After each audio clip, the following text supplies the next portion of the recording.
Paano kung ang pagbagsak ng makapangyarihang pinuno sa Latin America ay mangyanig sa Kremlin? Madalas balewalain ang Venezuela bilang lokal na trahedya. Bansa ng brownout, kakulangan, at leader na kapit-tuko sa kapangyarihan. Ngunit sa likod ng kaguluhang iyon, may lihim na binabantayan ng Washington at Kyiv. Paraan ba ito para gipitin si Putin? Ang kwentong ito ay hindi lang tungkol sa Venezuela, kundi tungkol din sa marupok na ugnayan na nagdudugtong sa kaligtasan ni Nicolas Maduro at sa mahigpit na hawak ni Vladimir Putin sa kapangyarihan. Gusto ng United States na mapatalsik si Maduro habang patuloy naman siyang sinusuportahan ng armas ng Russia. Bakit kaya? Sa tatsulok na Venezuela, Russia at kanluran, naroon ang dahilan kung bakit porsigido si Putin protektahan ang leader ng Venezuela na 6,000 milya ang layo. Para maintindihan ang tila komplikadong ugnayang ito, magsimula tayo sa pagtingin sa kasalukuyang nangyayari sa Caracas. Hindi lang basta dumadaan ang Venezuela sa isa pang magulong sandali sa politika, kundi bumabagsak ito sa mas matinding sitwasyon. At alam ng lahat ng nanonood na mabilis ang pagbabago ng sitwasyon. Binuksan ng eleksyon noong nakaraang taon ang bansa sa bagong paraan. Ayon kay Maduro, siya ang nanalo. Pero sabi ng oposisyon, ninakaw niya ito. Gabi-gabi, dagsa ang mga tao sa kalsada at may ingay sa buong kapitbahayan. Nagpupumilit maging matatag ang mga sundalo, ngunit nahati na sila. May ilang opisyal na kumakapit kay Maduro dahil ang kanilang kinabukasan, nakasalalay sa kanya. Ang iba naman ay ramdam ang hirap ng kakulangan, mahahabang pila, at ang tahimik na galit na unti-unting namumuo sa kanilang sariling mga pamilya. At alam mo na kapag nagsimulang mahati ang militar, ang gobyerno sa itaas ay nagsisimula ng manghina. At tiyak na nararamdaman ni Maduro ang panghihinang iyon. Makikita mo ito sa paraan ng pagmamaliit niya sa mga malalapit sa kanya. Mas maikli na ang mga pagpupulong. Lumiit ang silid at nabawasan ang dati niyang tiwala. Palit ng security team at itinataboy ang dati niyang pinagkakatiwalaang kaalyado. Ang ganitong klase ng pag-uugali ay nagpapalaganap ng malamig na pakiramdam sa buong sistema at mas matindi pa ang epekto nito sa karaniwang Venezuelano. Habang patuloy na bumabagsak ang ekonomiya, patuloy na kinakalbo ng implasyon ng sahod, mahirap pa ring bumili ng pagkain, at madalas nawawala ang kuryente ng walang abiso. Nahihirapan ang mga ospital na mapanatili ang mga pangunahing supply. At kahit ang simpleng gamot ay nagiging bagay na kailangang hanapin ng mga tao. Kapag ganito nakahirap ang buhay, nagsisimula ng maghanap ng kahit anong paraan ang mga tao para mabuhay. At dahil dito, nabubuksan ang pinto para sa isang underground na ekonomiya na lalong lumalakas bawat taon. Isang bahagi ng ekonomiyang iyon ay ang kalakalan ng droga. Kapag nawala ang formal na trabaho at bumaba ang halaga ng pera, nagiging lifeline ng ilang komunidad ang smuggling. May mga grupong konektado sa militar na kumukuha ng porsyento sa kargamento at ang mga tiwaling opisyal ay nagbubulag-bulagan dahil wala ng kapangyarihan o pera ang estado para kontrolin ang lahat. At dahil dito, kalaunan, naging pangunahing ruta ang Venezuela ng cocaine papunta sa United States. Pagsapit ng 2019 at 2020, tinuturo na ng mga opisyal ng Amerika ang Venezuela bilang pangunahing lagusan ng droga papasok sa mga lungsod. Tinatayang 200 at 10 metriko toneladang cocaine ang dumadaan taon-taon sa Venezuela, karamihan patungong Estados Unidos. Iyon ay konektado sa mataas na bilang ng mga overdose na patuloy na tumataas sa buong United States. At lalong lumaki ang pressure sa Washington na kumilos. Dito tuluyang pumasok ang administrasyon ni Trump. Ayaw nila ng malumanay na diplomasya. Gusto nilang maramdaman ni Maduro ang pressure. Muling pinatawan ng parusa ang sektor ng langis at isinara ang mga bangko. Sumunod ang hakbang na yumanig sa rehiyon. Hindi lang pinarusahan ng Washington si Maduro, tinatakan pa siya at ilan sa kanyang mga matataas na opisyal bilang mga narko-terorista at naglagay ng patong sa kanyang ulo. Sa umpisa, 15 milyon ang gantimpala, isang nakakagulat na halaga para sa kasalukuyang pinuno ng estado. Ngayong taon, 50 milyon na ang halaga, kaya isa na si Maduro sa pinakahinahanap sa mundo. Hindi malabo ang mensahe. Isipin mong isa kang general ng Venezuela na may ari-arian sa ibang bansa, bank account sa Miami, o kamag-anak sa United States. Sa ganitong sitwasyon, kailangan mong timbangin ang katapatan mo laban sa panganib na maiugnay sa leader na may kasong kriminal sa ibang bansa. At ang gantimpala ay hindi lang tungkol sa pag-aresto kay Maduro, kundi tungkol din sa pagtatanim ng pagdududa sa loob ng sarili niyang militar. Pinipilit ang mga opisyal na tanungin ang kanilang sarili. Gaano ba sila kahandang lumayo? Para sa isang lalaking naging diktador at pugante ayon sa Washington, sinuportahan ng United States ang pressure sa pamamagitan ng presensya sa dagat.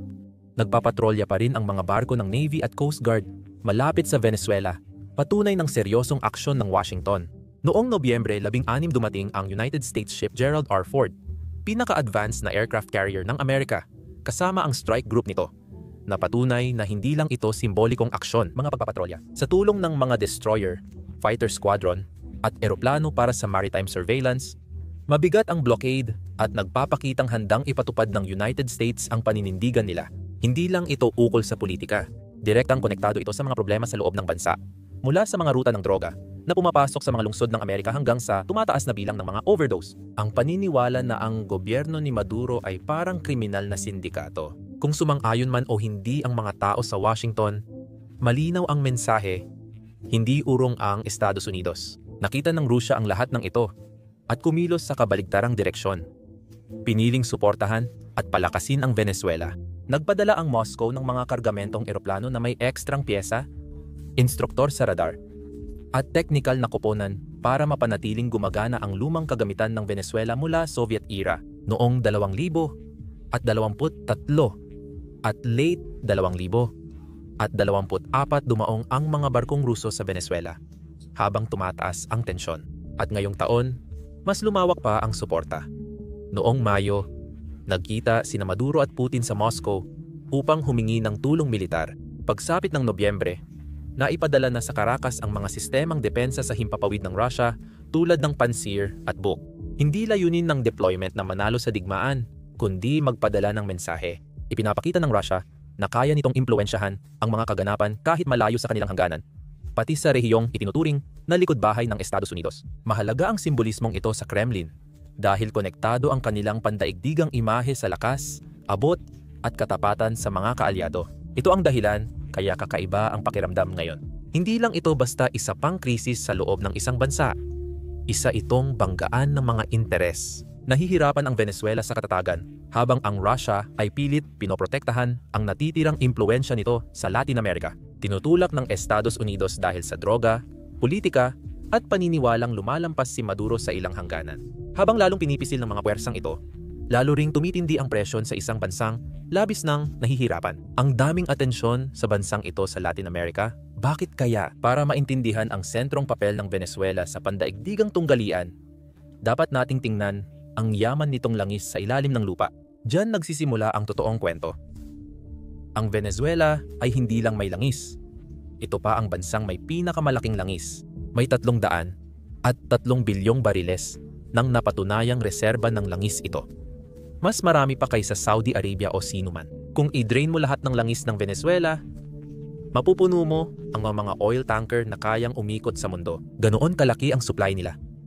Kahit magulo ang politika at bumabagsak ang ekonomiya ng isang bansang may malaking potensyal sa enerhiya, mahalaga pa rin ito. Hindi nagagamit ng Venezuela ang kalamangan dahil bumagsak na ang industriya ng langis nila.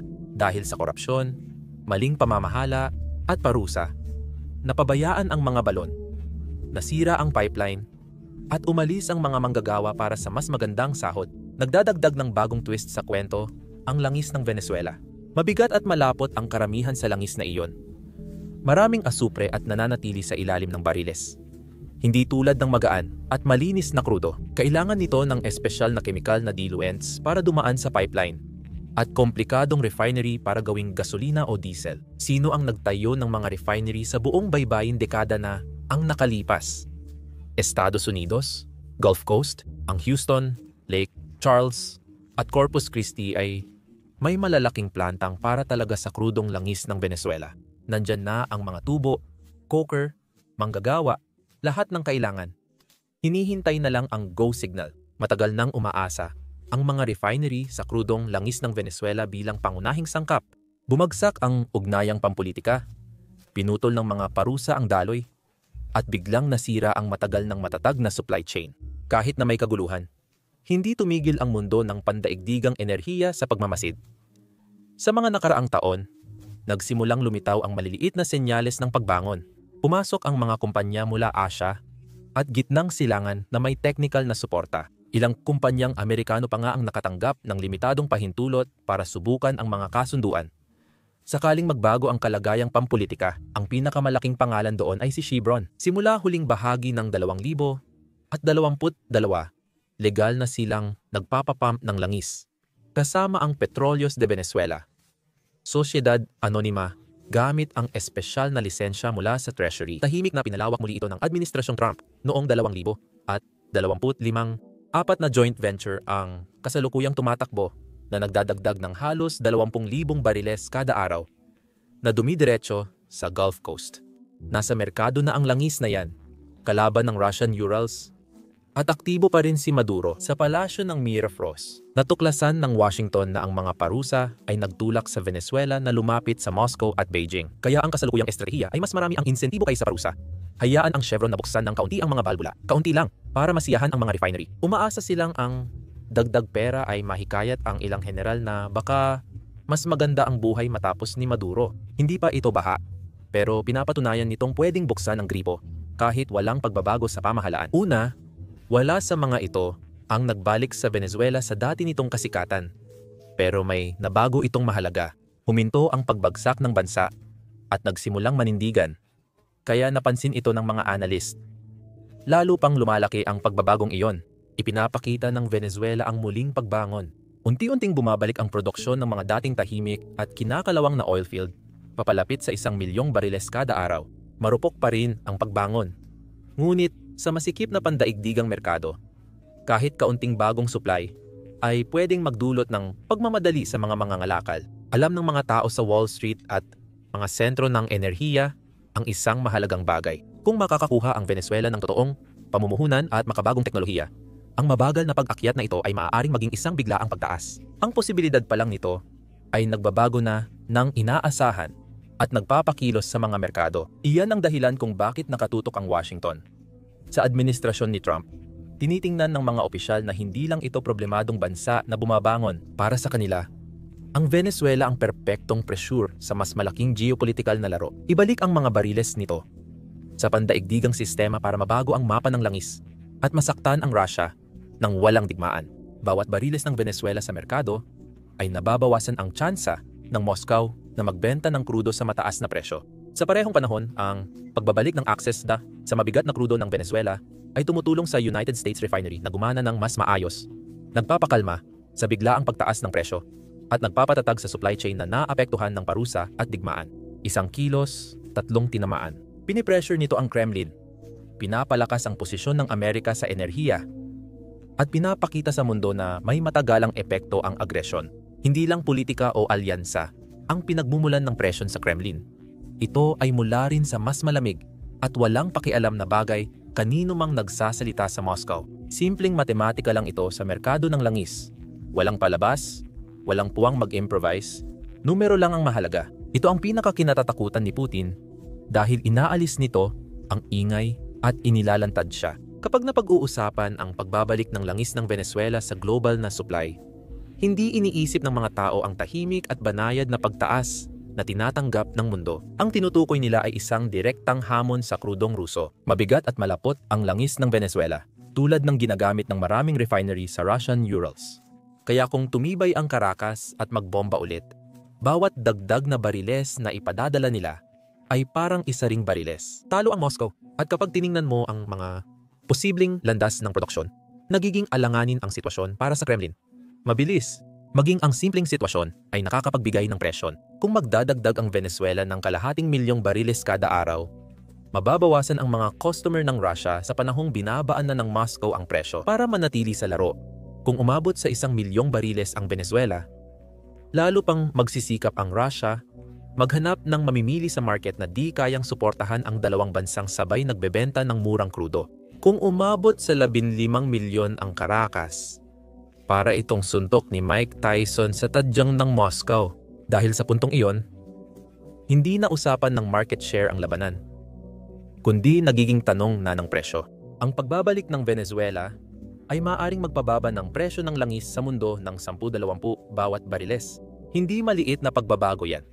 Iyan ang kaibahan sa pagitan ng Russia na nababalanse ang kanilang pananalapi at ng pagpanood nila ng 10-10 bilyon na naglalaho. Kung lumala pa ang pagtataya, aabot sa 100 bilyon ang pagkalugi. Walang talumpati na makakatakip sa ganung malaking butas.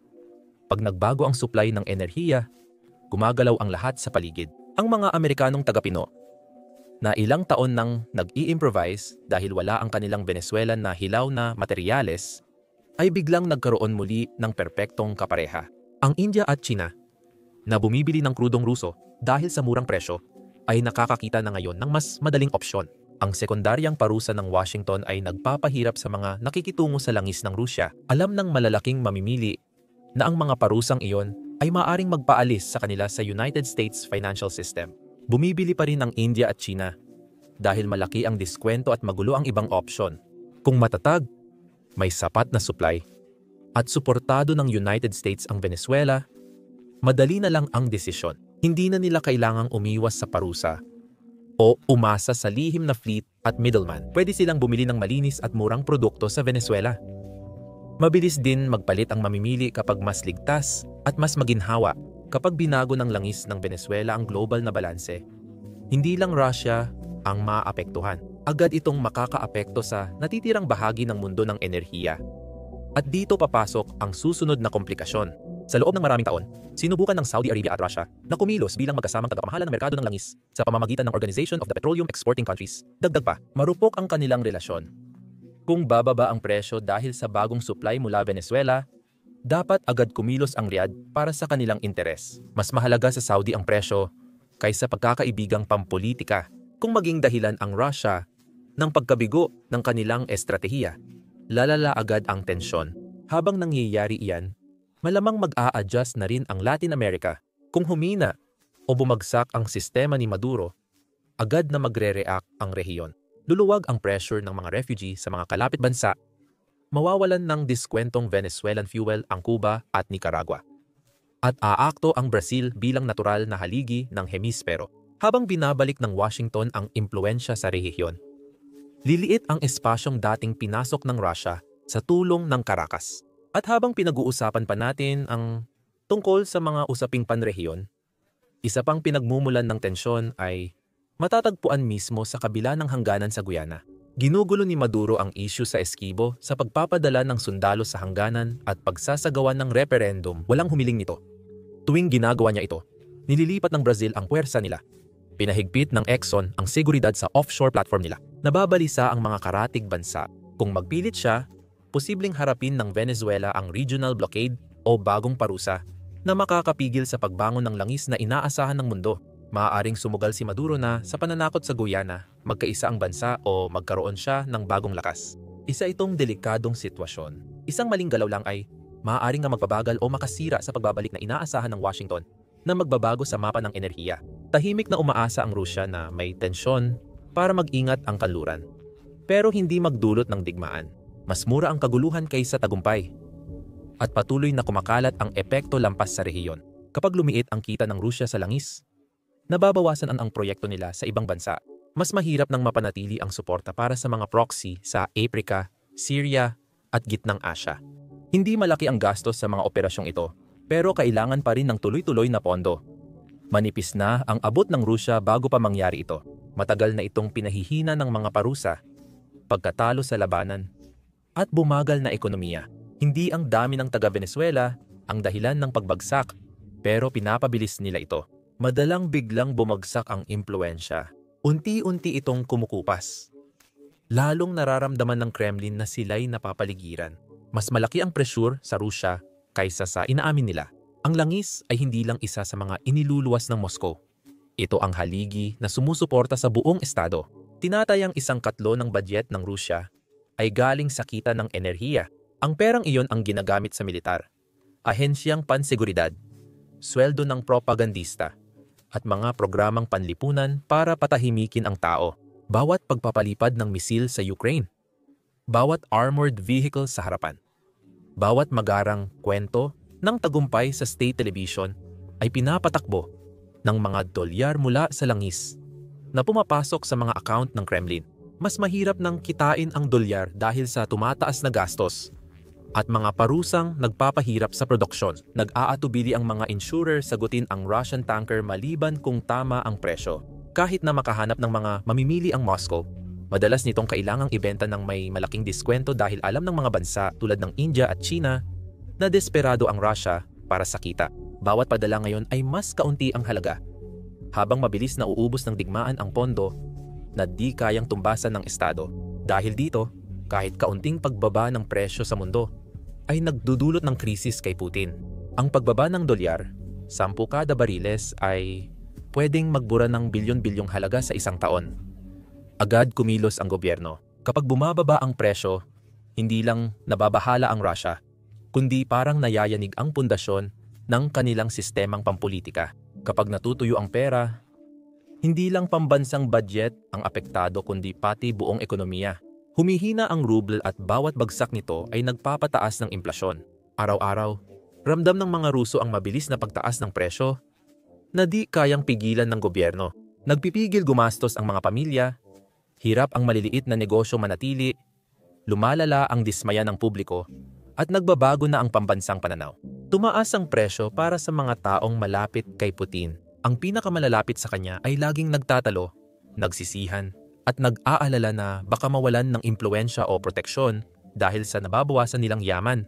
Ang ekonomiyang nasa stress ay nagpapakita ng mga tunggaliang tinatago ng sistema.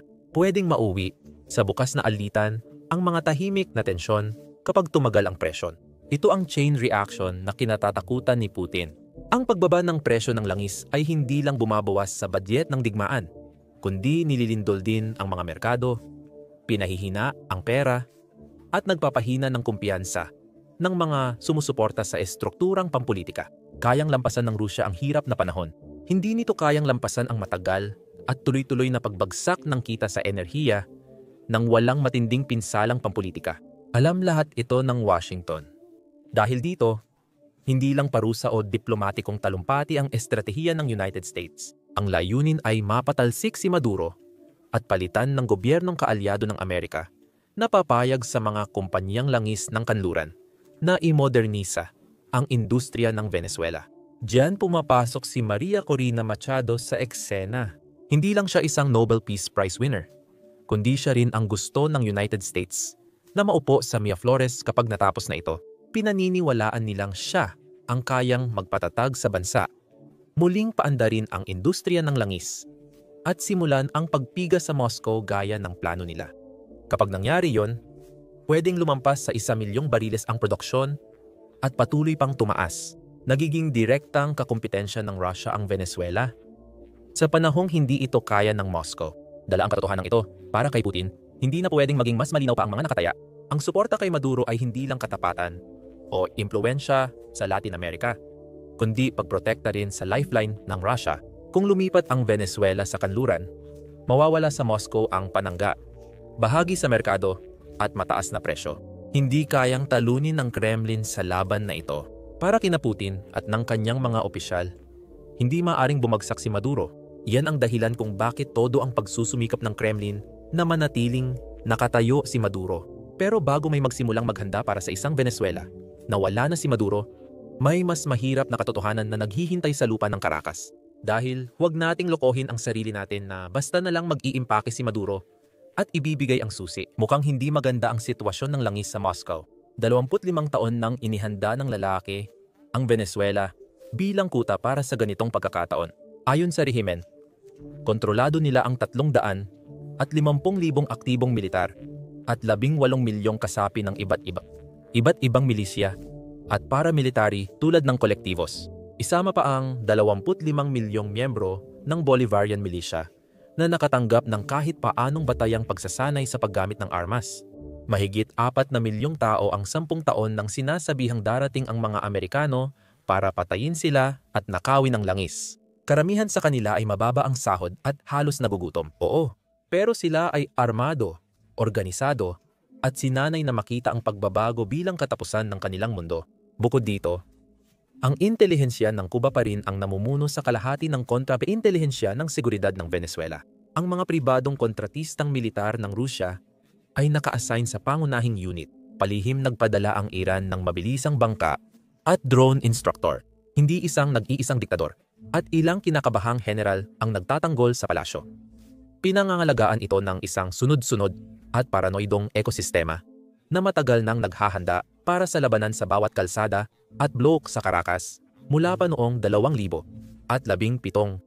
Paano kung humantong ang United States mula sa parusa at pagpapakitang gilas ng carrier sa direktang pakikialam, gaya ng pagpopondos sa special forces ng armadong oposisyon, o mas matindi pa, na ipahiwatig na ni Maduro ang kanyang plano? Gagawin niyang isang Caribbean na version ng Syria ang Venezuela. Sunugin ang oil field, punuin ang lungsod ng armadong tauhan niya, buksan ang bilangguan, at hamunin ang Washington na magpadala ng sundalong Amerikano sa mga lugar na posibleng maging ambush site. Alam ito ng Pentagon. Kaya sa bawat war game sa pagbagsak ng rehimen sa Caracas, nagtatapos ito sa daan-daang libong tropang Amerikano at isang dekadang kontra-insurhensyang gastos na mas malaki pa sa nangyari sa Afghanistan. Kaya oo, humihigpit ang ekonomikong lubid, nababasag na ang militar, at kumikislap ang gantimpalang langis. Pero ang pag-convert ng pressure sa tunay na pagbabago ng rehimen ay mangangahulugan pa ring pagdaan sa 4 na milyong desperado at radikalisadong tao na wala nang mawawala. Maraming nagtuturo sa kanila kung paano paduguin ang sumasalakay na hukbo. Hindi yan operasyong matatapos sa weekend, digmaan yan. Wala nang gana ang Estados Unidos dyan sa loob ng bansa. Sa 2025, hindi ibig sabihin nito na hindi kayang lampasan ni Trump ang balakid na ito. Pero nagdadagdag ito ng panibagong antas ng mga masununsing konsiderasyon na nagsasabing hindi ito magiging madali. Maliban sa langis at pera, may estratehikong bentaha ring dala si Maduro sa Russia. Nagkakaroon ang Moscow ng pwesto sa Western Hemisphere, isa sa ilang lugar malapit sa United States na may totoong kaalyado ang Russia. Sa Kremlin, hindi lang ito simbolikong tagumpay. Patunay rin na kayang magpakita ng Russia sa Amerika at magdulot ng gulo kung nais nila. Nagpapanggap ang Moscow na malawak pa rin ang saklaw nito, kahit lumiit na ang impluwensya nila sa ibang lugar. At ang pakikipag-alyansang ito ay hindi basta-basta lumitaw. Ito ay binuo dahan-dahan, piraso kada piraso. Sa maraming taon ng kooperasyong militar, nagbenta ang Rusya ng jet, helicopter, at depensa sa himpapawid sa Venezuela bago ang kasalukuyang krisis. Luma na ang maraming sistema, pero mahalaga pa rin dahil kailangan ng teknisyang Ruso para mapanatili ang mga ito. Hindi kayang ayusin ng Venezuela mag-isa ang sira.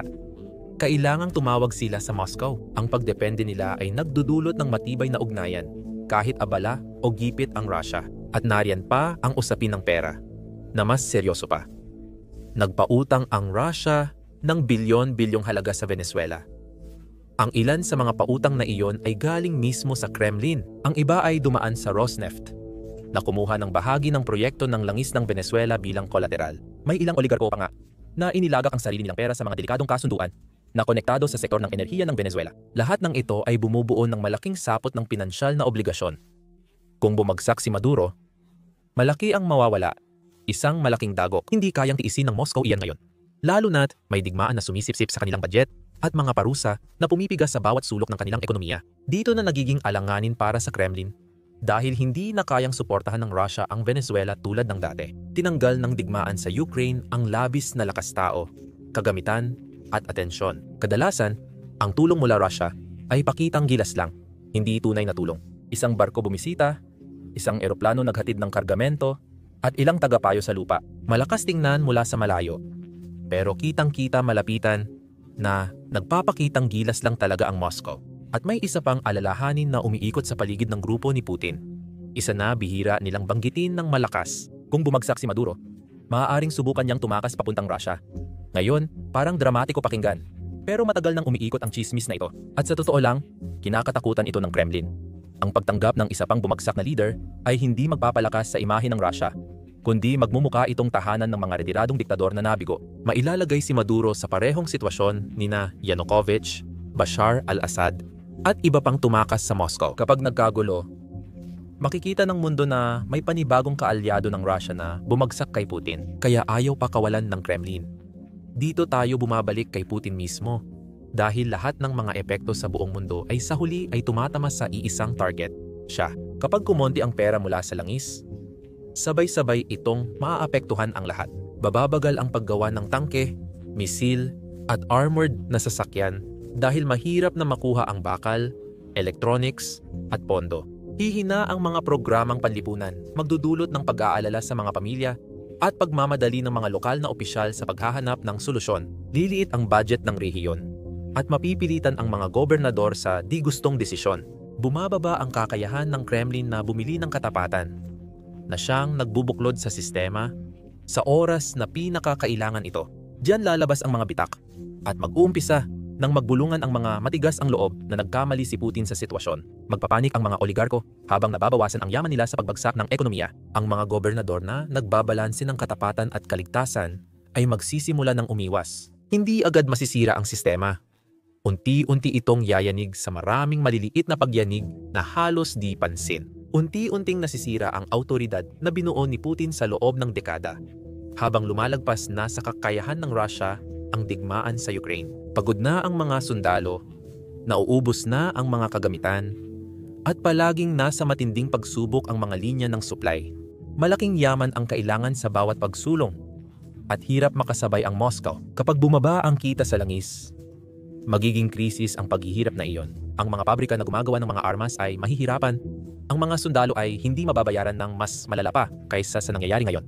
Masisira ang mga convoy at babagsak ang mga supply chain. Imposibleng mapanatili ang digmaan sa bilis na gusto ni Putin. Lalo na kung sinusuportahan ng koalisyon ang Ukraine ng pera, intelihensya, at makabagong kagamitan. Hindi kayang lumaban ng Russia gamit ang hiniram na lakas habang nauubusan ng pera at sapat ang supply ng kalaban na magdudulot ng sakuna. Iyon ay magdadala ng panganib. At ang panganib na iyon ay hindi lang sa larangan ng labanan. Magiging personal din ito kay Putin. Sa sistemang may takot at pansamantalang katapatan, hindi katanggap-tanggap ang kahinaan. Sa madaling salita, maaaring magdulot ang sitwasyon ng pagkakataong mapatalsik siya ng sarili niyang mga tao. Kaya, mas malalim ang nakataya sa sitwasyon kaysa sa unang tingin. Hindi ibig sabihin nito na ang pagbabalik ng Venezuela ay agad na magpapabagsak sa Kremlin. Kahit bukas pa magbukas ng gobyerno at papasukin ang Exxon at Chevron nang walang kondisyon. Sabi ng mga analyst, aabutin pa ng 5-8 taon bago bumalik sa 2 milyong bariles araw ang produksyon. Kaya ang buong prosesong ito ay nangangailangan ng oras. Pero ang nagagawa rin nito ay pinapabilis ang mga pressure na unti-unti nang naiipon sa loob ng Rusya. Bawat mahinang bahagi ay lalong lumalala. Bawat panganganib ay lalong mahirap balewalain. At ang mabagal na pagguho ng kapangyarihan ay nagsisimula ng maging kagyat. Sa kabila ng lahat, ang tanging yaman ni Putin ang lagi niyang sandigan sa pagprotekta sa kanyang rehimen. Ang langis, na dati niyang pinakamalakas na sandata, ay tahimik na nagiging dahilan ng kanyang pagbagsak. Ang Venezuela ay hindi lang basta isang malayong krisis o isang problemadong estado. Nasa Caribbean ito, ang langis ay sentro ng sunod-sunod na reaksyon na lagpas sa hangganan nito. Ang bawat muling na prosesong bariles ay nakakaapekto sa merkado ng enerhiya, alyansa, at estratehiya ng makapangyarihang bansa. Hindi lang ito tungkol sa supply o spreadsheet, kundi sa totoong epekto sa politika na mabilis nangyayari. Kung magtagumpay ang Washington sa pagbabago sa Venezuela, agad mararamdaman ang epekto nito sa Moscow at hihina ang mga sistemang sumusuporta kay Putin. Sa huli, simple lang ang mensahe. Hindi lang kwentong bangketa ang Venezuela. Ito ay mitsa papuntang Moscow. At kapag nasindan ang mitsa na iyon, maaaring maging hindi inaasahang sandata ang langis ng Venezuela na magpapahina sa mismong puso ng rehimen ng Russia.